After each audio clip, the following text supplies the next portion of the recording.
All right, let's just get this out of the way right now. And let's just say the dirty word a bunch of times so we can get it out of our system. Money, money, money, money, money, money, money, money, money. It's just money. It's a tool that we all need to learn to use to live our lives. We use it to buy food. We use it to put a roof over our head. We use it to buy clothing, shoes. And in real estate investing, it's no different. You need capital to do deals. And there's a little thing called raising private money or private money lending or private money partnering. And any real estate investor worth their salt is using private money to get into their deals, whether they're syndicating large multifamily commercial deals, whether they're raising private capital to buy a short-term rental, whether they're using a gator lender to fund earnest money for a transaction that they're then going to wholesale. Maybe they're raising some money for double closing on a deal that they're wholesaling. A fix and flipper is going to use hard money so they can get into a property, then they can flip it in 3 to 6 months for a profit. Everyone's using private money, and you need to learn to utilize it if you're into real estate investing at all. One of the first things you want to do is to change your mindset on money. Real estate investors learn to leverage private capital through building a community and networking and learning to raise that capital so they can buy assets exponentially. They can get amazing returns to their capital partners and investors, and they can grow a real estate portfolio utilizing and learning to leverage private capital. So you've probably heard the saying that you don't need money to invest in real estate. Well, that's what people mean when they say that. And really, it's not about whether you have money or not, because all the top real estate investors, they learn to leverage other people's money in all their deals because they don't want to tie up their capital in deals, because they can spread that capital out across a bunch of different things to create higher returns. So that's why people use private capital. That's why we're planning to use private capital on all of our future deals. That's why people leverage private money lending and transactional funding for wholesaling and a lot of different things, fix and flips. If you had $1 million that you tied up in 2 fix and flips a year, you would only be able to do a couple deals a year. If you learn to leverage hard money and private money, you could do 15 deals a month. You see how this works? So this is the mindset shift you have to make when you're getting into real estate investing. Private money, talking about money, it's okay. It's a good thing. Learn to leverage it and you can scale exponentially. And it's honestly way more fun. You get to work with other people. You get to build a community and network of people in different parts of each transaction, depending on what exit strategies you're practicing in your investment career. For us, we're wholesaling. So we're using EMD funding sometimes to get us into these properties while we're placing it with a buyer. We're using private money lenders and partners to scale into short-term rentals, as well as commercial RV parks and boutique motels. We'll be putting private money partners on those. And there's different structures for each of these.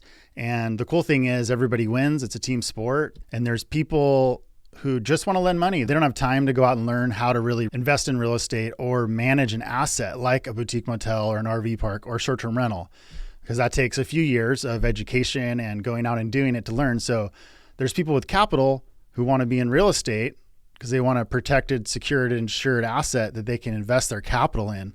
So they want to invest in real estate assets, but they want to work with qualified, skilled operators.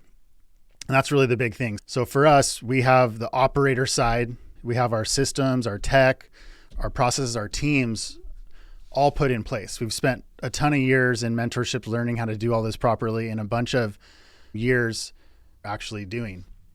And so now we can go out and raise capital for these future deals, place private money partners or lenders on these, and they can earn passive returns off of all the hard work we're doing. So that's pretty much how it works. All right, so I wanted to just go over a couple differences between private money lending and private money partnering. So typically private money lending is going to be an individual. So anyone you know through life, just someone with some capital, 100K in an IRA, a 401k, maybe they have it in their savings account, hopefully not because they're not earning any interest. But this is someone who has some capital, or they inherited some money, or they made some money in their career and they want to put that money to work. So they're like, hey, Brayton's a real estate investor. I know he's buying assets. I know he raises capital. I'm going to call him and see what that's all about. And so basically the way we would structure it is that private money lender would lend us money on a deal. We'd give him double-digit returns, maybe 10, maybe 12%. It's really deal specific.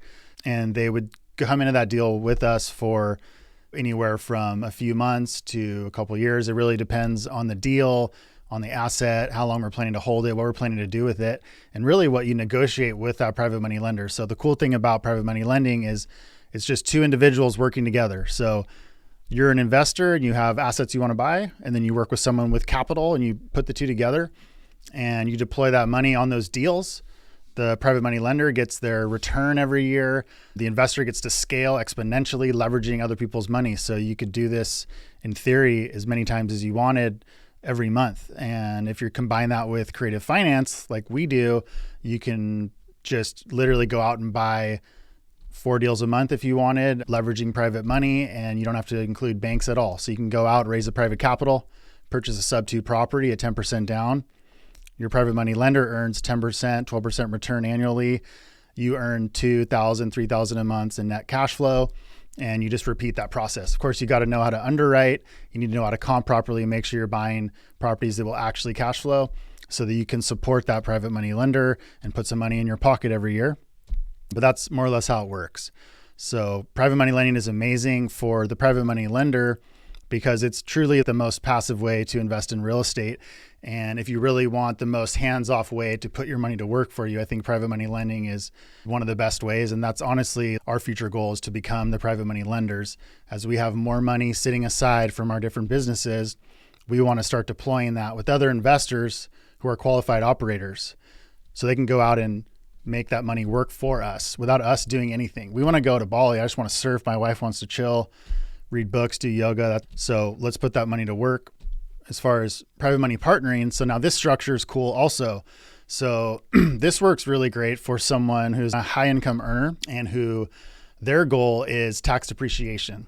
So a lot of times private money partners come in, typically they're going to want the tax depreciation play, as well as they're going to want an equity piece. So we're going to be leveraging these types of partners for commercial deals. So RV parks, boutique motels. And our vision is to bring these partners in for an equity piece. They'll get a cash flow piece, and then they'll also be a JV partner on the deal. So they'll actually own the asset with us. They'll be a real partner in the deal, and they will be able to depreciate and get bonus depreciation on that asset with us, and they will hold for the long haul. Now, the difference with private money partners is, depending on the structure, they may or may not be getting an annualized return, and they may or may not be getting paid out right away. So they're going to be longer holds, but the benefit for them, again, is the depreciation, bonus depreciation, and all the other tax benefits. They get that equity piece. So down the road, when we refinance or sell, they might have 25%, they might have 50%, depending on the deal we negotiate and what the deal supports. And when we go to refi, we can cash them out that equity so they can get a large payout plus their principal invested amount. And then we can all go and continue to cash flow that asset and build equity over time, as well as get the tax benefits. So it's a really cool way to structure deals. I would recommend structuring larger deals this way. I don't personally love it for single families, but if you buy the right deals and they cash flow really good, it can work really well. So those are the two structures we're focused on right now. There's obviously a bunch of different ways to leverage private money, but these are the main two I wanted to talk about on this video. So stay tuned, like, subscribe, and we'll get into some more in future videos.